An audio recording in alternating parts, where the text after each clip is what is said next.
My name's Kyle Scott. I'm an Associate Director at Australian Business Lawyers and Advisors. It's a really challenging time at the moment for everyone, for businesses, for employees and for the community. And I think one of the focuses, if you're running a business, particularly if you're employing people, is to be engaging with your staff and having these conversations about the situation, starting to kind of socialise potential contingencies down the path, having discussions about the viability of the business, some of the challenges, some of the things that the management team are thinking about. And I think it's important to flag potentials for employees around, the fact that we might be asking them to help the business through a difficult time, whether we might be asking them to take some leave, some annual leave or some long service leave, potentially some unpaid leave. Other options are things like asking people to have a temporary reduction in their hours, some more drastic things down the track, and we don't know how soon or late down the track we're talking, but people are already starting to talk about temporary wage reductions for a period of time. So without kind of creating panic, I think it's an appropriate time now to start to engage with your workforce about where the business is heading, what the priorities are, and the priorities presumably for most businesses are to keep the business viable and to keep the business trading as much as we can, but also to keep jobs and to kind of have everyone's security, as financial security or job security at the top of the priority list. And I think once you start having those discussions, you're socialising those ideas with your workers so that when you do, and hopefully you don't, but if you get to a point where you do need to be asking employees to take leave or do a bunch of other things, they're not hearing it for the first time. You've kind of warmed them up to it. So I think our view certainly is that being open and engaging with your workforce is the right thing to do at this time. The situation in terms of people having to self-isolate and whether or not you have to pay your staff will depend on the reason for their self-isolation, but there's probably a few categories. The first is people returning to Australia from overseas. There's now a legal requirement that they self-isolate for 14 days. Given that there's a legal requirement to self-isolate, if they can't work from home, the position will be that the employee is not ready, willing and able to work. And so therefore, on that basis, they would not be entitled to be paid. The next category would be people who have contracted coronavirus or COVID-19 and they're under a medical requirement, so a direction from the relevant health authority to self-isolate for 14 days. The position would be the same. It may be that if they're unwell, they're taking personal leave, but depending on the symptoms, if they're still physically capable of working, but they can't work from home, and they can't come to the workplace because they're self-isolating. So the position again is they're not ready, willing and able. They're not able to perform work, so therefore they would not be entitled to pay or be paid. The third category tends to be those people who have been close contacts with someone who has contracted the virus. Those people, if they're directed by government authorities or health authorities to self-isolate, the position will be the same. There might be a broader group of people who are self-isolating, either because they want to and they think that's the right thing to do, or they believe they have to. For those guys, the position might be a little bit more grey as to whether you need to pay them or not. Particularly, and the case is if, as an employer, you have some concern and you're directing them to self-isolate for 14 days, but they haven't contracted the virus, they haven't been a close contact, they haven't come back from overseas. That's where there's a grey area. And the general position would be that you would need to pay them because they are ready, willing and able to work. It's just that you've directed them not to. There's some potential exceptions there. If there's some other reason to believe that they pose an unnecessarily high risk to their colleagues, there might be an ability not to pay them, but you'll need to seek specific advice about that category of workers. So that's kind of the general position on self-isolating. If employees are choosing to self-isolate because they are taking that precaution, then that would be akin to taking leave. If they're not unwell, then they wouldn't ordinarily be able to, or they wouldn't be able to take their personal carers leave. So you'd have to look at what are the circumstances and what leave would they be taking at that time. If they're self-isolating and they're not able to work, as I said, there won't be a requirement to pay them for work because they're not performing work, but certainly you should be having discussions and saying, well, would you like to take your annual leave? Now, you can take annual leave at any time by agreement. So in many cases, people might want to draw down on their annual leave balance. Sick leave and carers leave is a little bit more difficult, because if they're not sick or they're not required to care, if you as a matter of discretion say, well, you're not sick, but because you're self-isolating for, in light of the pandemic, I'll, as a discretionary matter, allow you to use your sick leave. The difficulty there for businesses is because they don't meet the requirements under the Fair Work Act to take sick leave, you may face a situation where in a year's time, that person says, well, I'm now sick, I want to take sick leave, and you'll have an issue with their accrual because you've given them, or you've treated an absence as sick leave and you paid them on that basis, but it wasn't a sick leave scenario under the Fair Work Act, so you'll come into difficulty. So businesses should be avoiding giving sick leave or allowing people to take sick leave where they're not sick. You should be using other forms of leave. The carers leave is provided for in the Fair Work Act, so every employee is entitled to carers leave unless they're a casual employee, but there's some requirement or there's some entitlement to unpaid carers leave for casuals. But if we talk about permanent employees, you just have to have a look at the tests in the Fair Work Act for both sick leave and carers leave. Essentially for carers leave, if you're required to be absent from work to care for an immediate family member or a household member because they have an illness, because they require care or support, or if there's an unexpected emergency, then you can validly take carers leave. If the schools close, that would be an unexpected emergency and you'd be able to take carers leave if you had to look after your children. And equally, if your kids are sick, then of course that's, whether it's coronavirus or any other illness, carers leave is available. At the present moment, schools have not closed. Certainly in New South Wales, the Premier Gladys Berejiklian has come out and said schools remain open, but she's encouraging, and the government are encouraging people not to send their kids to school where it's practical for them to stay home. That raises another difficult legal issue because many employees will be, if they choose to keep their kids home in line with the government's recommendation, they may need to take time off to care for their children. The question there is whether the employees can take carers leave.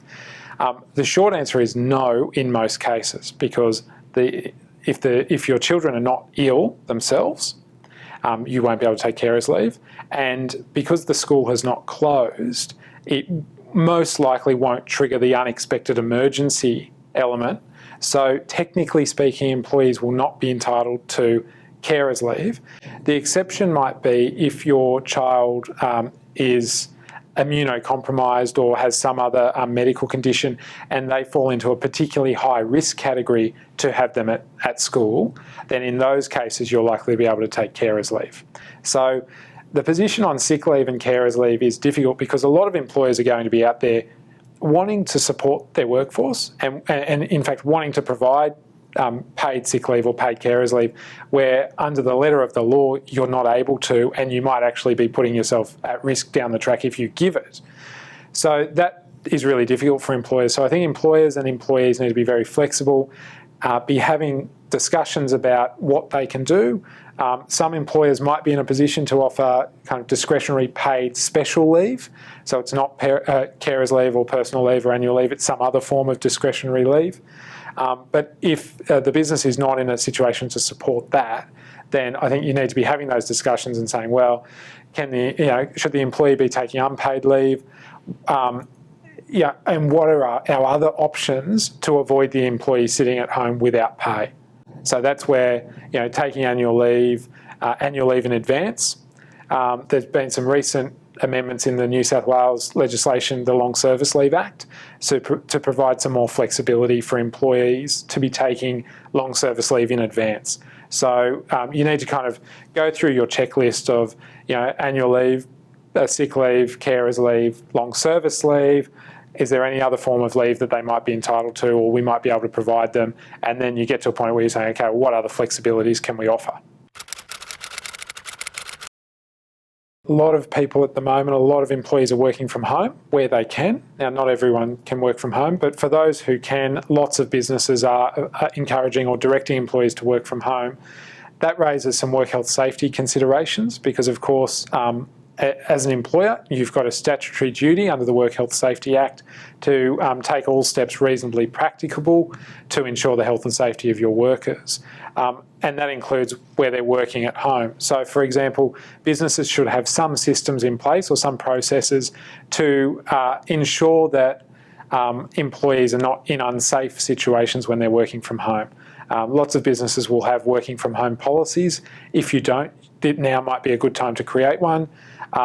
And that policy might deal with things like as basic as ergonomics of how to set up your home office or your home workstation, and some other requirements about, if there's any particular work health safety risk, you want to be raising that with the employee and having a discussion about it. So the short advice there is you want to be doing something to make sure that you're comfortable that your employees are safe when they're working from home, because even though they're in their own home, you've still got that obligation. Where employees are taking sick leave or carers leave, the entitlement under the Fair Work Act is conditional on employees doing two things. Firstly, there's a notification requirement. So if you're calling in sick or you're taking carers leave, of course, you need to notify your manager or the employer. And then the second requirement is that the employer can request reasonable evidence that would satisfy a reasonable person as to the legitimacy of the illness or the requirement to care for someone who might be ill. And in the ordinary course, that would be something like a medical certificate. And I just think, given the circumstances and the demand on the health profession at the moment, I think if businesses can be fairly flexible about their approach to requiring employees to go and sit in a GP clinic for 2 hours to get a medical certificate in circumstances where they might be around other people who will potentially have coronavirus. So I think businesses should kind of try and be flexible there, and if employees aren't in a position to get a medical certificate, whether a statutory declaration or something similar would provide a reasonable evidence.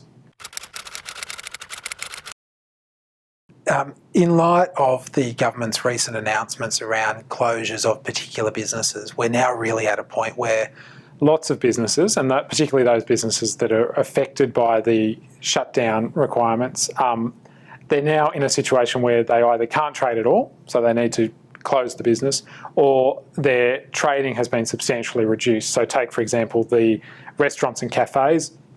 The requirement as it stands is that they can provide takeaway only, but not, people can't sit in to have food and drink. So that's going to be a huge issue for a lot of businesses, and the position really is, or the question really is, at what point can the business stand down the employees? And so the law around stand down is quite complex.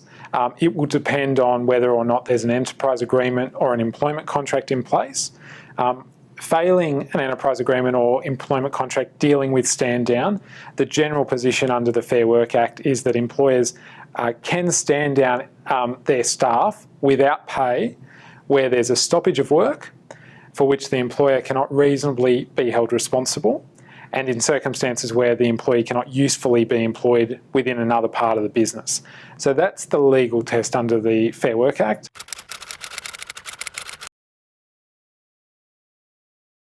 The grey area, I guess, in the law is around this idea of stoppage of work and what is that, and the distinction between a stoppage of work and a reduction in trade.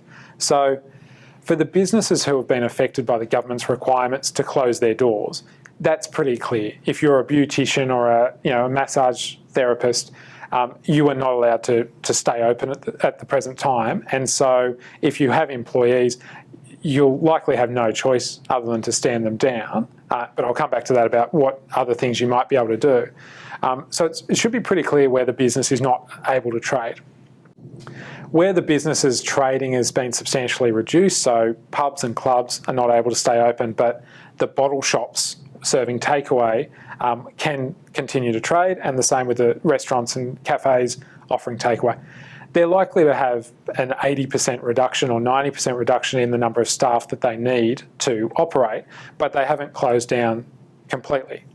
So if we focus on the stoppage of work, rather than looking at the reduction in trade, we need to look at the work that each individual employee is doing or each class of employee is doing, and to say, well, wait staff in a restaurant, we probably don't need them. That work has ceased because there's no customers to wait on. But the barista making the coffee, who can continue to make takeaway coffee, there's probably no stoppage of work there. So you need to look at the work, determine whether there has been a stoppage, or whether if you close down, there will be a stoppage.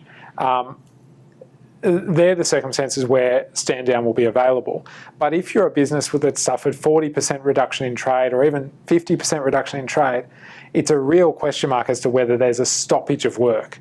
Rather than a stoppage of work, that's actually probably a reduction in work. And so that's the really tricky scenario. Before you get to stand down, you should be exploring all other options, because stand down really is a last resort before redundancy. So we've talked about a lot of the leave options, so personal leave, carers leave, where that's available, where people are sick or caring. The next one would be annual leave. So if employees have excessive leave balances, you should be, firstly, you should be trying to reach agreement with your staff to take annual leave. If you can't reach agreement, the question will be, can you direct them to take annual leave? You'll need to go and check the relevant modern award. There may be some limitations on whether or not you can direct certain employees to take leave. The general position is only where they've accrued excessive amounts of leave. So your best bet is seeking to agree with them to take annual leave. The other option might be annual leave in advance, whether you can let them take annual leave in advance, so go into a negative balance for a period of time. After annual leave, the next one would be long service leave. For employees who are past 10 years service or 8 or 9 years service, can you offer long service leave or direct them to take it, agree for them to take it, or see if you can agree for them to take it in advance. After long service leave, we're down to things like leave without pay. If an employee is able to, and obviously that's going to be a very difficult scenario, but we're looking at all options before we get to redundancy, really. Some employees may be able to take, or may be prepared to take leave without pay for a period of time. You're then getting down to the more serious types of proposals, things like asking full-time staff to cut their hours, asking staff to take temporary pay reductions. So I think many businesses will get to a point shortly where they're going to be having to go to staff saying, look, we're not viable. If we want to avoid redundancies, we're going to have to do something drastic like, reduce hours, reduce days, or reduce pay. And for all of those things, general position is that you'll need individual employee agreement. You can't, as an employer, just unilaterally reduce someone's pay. So you can't do it without their consent. You can't say to a full-time employee, you're now going to work 3 days a week. So you should be having those conversations and seeking to reach agreement with people about whether any of those are viable. Once you get down there, you're really at stand down, and then stand down is a last resort before redundancy. So stand down is effectively, it'll suspend, it'll freeze the employment relationship. So you're not terminating them, they will remain employed. Importantly, during stand down, they'll continue to accrue annual leave, personal carers leave, and long service leave. So the leave continues to accrue, but they're not paid for the period of stand down. It's not intended to be an indefinite stand down. And the law's a little bit unclear here as to how long you can have someone stood down before you need to terminate them and make them redundant. So we'll see how that plays out. And then the last one, of course, is making someone redundant, making their position redundant. For small businesses, there might be an exemption to pay redundancy pay, but you would still need to provide notice or payment in lieu of notice. So there will be a cost associated with that. So that's broadly all of the options, and I think you just need to be working through those from the least severe to the most drastic, and having conversations with people, sooner rather than later.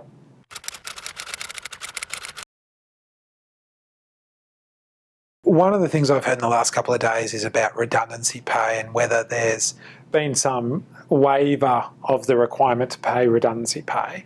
That's not the case. So, and I think people are getting a little bit confused between stand down, where you can stand someone down without pay, which freezes the employment relationship, versus terminating someone's employment on the basis of redundancy. If you terminate someone's employment on the basis of redundancy, then notice of termination and redundancy pay is payable as per the NES or award or enterprise agreement or contract, whatever's more favourable. So there's no kind of exemption at the moment from paying redundancy pay, save that for small businesses with fewer than 15 employees, subject to which award applies or what the contract or any enterprise agreement says, there may be an exemption to pay redundancy pay. But you've still got to pay notice of termination. You would still need to pay permanent employees out there accrued leave. So there's a distinction between stand down, where they're remaining employed, and redundancy pay. You're going to have to make the best decision for the business. It makes no kind of commercial sense to make people redundant if then in 3 or 4 months you need to reopen and rehire people. If you can utilise the stand down for a period of time, that's your best bet. And it may be that, and certainly for Qantas, they've come out and said, during the stand down, our employees, they'll remain employed with us, they'll continue to accrue leave, but they can go and work elsewhere, and they're trying to support them to find alternative jobs. So it's a situation where when the pandemic is over, those people can go back to Qantas, rather than Qantas making 20,000 people redundant and then having to rehire them in 3 or 6 months. Doesn't make sense. That's going to be really difficult in terms of the stand down followed by a very gradual uptick. And I don't think we should prepare for the pandemic to be over and then business just overnight go back to what it was pre-pandemic, because that's probably not the case for the vast majority of businesses. So if you've got employees who are stood down, it may be that when the work comes back online and there's no longer a stoppage, you might not be able to sustain the same number of employees as before. So it might be at that point certain employees will be made redundant or might need to be made redundant, but it's probably preferable for the business to make that decision at the other side rather than now. But I think we're also going to see if a huge number of employees are going to be stood down, I think naturally what will occur is if people can get a job elsewhere, they might resign and take up employment elsewhere. So the employment will naturally come to an end by reason of resignation. If that happens during the stand down period, you'll need to pay out any accrued leave balances. And it's important to note that during the period of the stand down, leave continues to accrue. So you need to make sure you're keeping the payroll records up to date so that you can deal with that situation. In relation to casuals, of course, the situation is quite different for them because they don't have annual leave, personal carers leave and other paid leave entitlements. The starting point is if you don't have work for casual employees, you should not be rostering them on. And so they'll naturally just cease working for you, not ceasing being employed necessarily, but cease working for you for a period of time. There's nothing inherently problematic about that for true casuals, and of course the law is very unclear about the meaning of casual employment at the moment, but for those very irregular, ad hoc type casual employees, that's an unfortunate consequence for them of the pandemic, is that there's just no shifts available for them, or that's likely to be the case for a lot of businesses. For the regular casual employees who've been in the business for more than 6 months or 12 months for small businesses, they may have the ability to bring an unfair dismissal claim if their employment is brought to an end. So you need to be a little bit careful there. But the unfair dismissal laws are all about, is there a valid reason for dismissal? Has there been procedural fairness? And in light of the coronavirus pandemic, if there's no work for casuals to do, if there's been a huge reduction in trade, then naturally that will provide a valid reason to not keep casuals on. But you may just want to have a conversation with them, and the best thing to do really is to bring them in and say, look, this is what we're thinking of doing. There's no work at the moment. We're going to finish you up unless we can come up with some other arrangement that might work for us. And seek feedback from the employee about any ideas that they might have. And it may be that the employee says, look, happy to kind of go on an unpaid period of leave, so leave me on the books, but I don't know what other options there's going to be for casuals. I think they're going to most of them will be out of work, and that's the unfortunate reality of the current situation. It's obviously a very challenging time at the moment, particularly even for workers who remain employed and can continue to go and work. In terms of, a lot of employees that have concerns about whether they're exposing themselves to some risk of infection, particularly in kind of personal care situations or even school teachers. So it's coming up more and more. The position around whether an employee can refuse to go to work on safety or health concern reasons, the position is this: if there is an imminent risk to the health of that employee, they have the ability to refuse to go to work. Now that's quite a high bar. So there's no kind of one size fits all, because you're going to have to look at the circumstances and see whether there's any greater risk than any kind of other kind of situation. Obviously there's a pandemic. Any kind of contact with anybody exposes us to risk. And businesses will kind of take all reasonable steps to mitigate that risk as much as they can. But I don't think just a concern about going into work and potentially getting infected is enough to be able to refuse to work, particularly whereby there's these social distancing procedures. So if your employer is putting in place policies, and they should be, to say, well, you shouldn't be coming in within 1.5 metres of your colleagues, and if the employer sets up the work in an appropriate way, there wouldn't ordinarily be a basis for the employee to refuse to come to work. But the practical things that the employers can do is obviously offer hand sanitizer and other kind of cleaning products. The cleaners should be coming in and doing more thorough cleans than they normally would. Have some requirements around hand washing and personal hygiene, and then the social distancing. And if those precautions are in place, then employees ordinarily would not be able to just refuse to come to work. So the employer could issue a reasonable direction that they attend.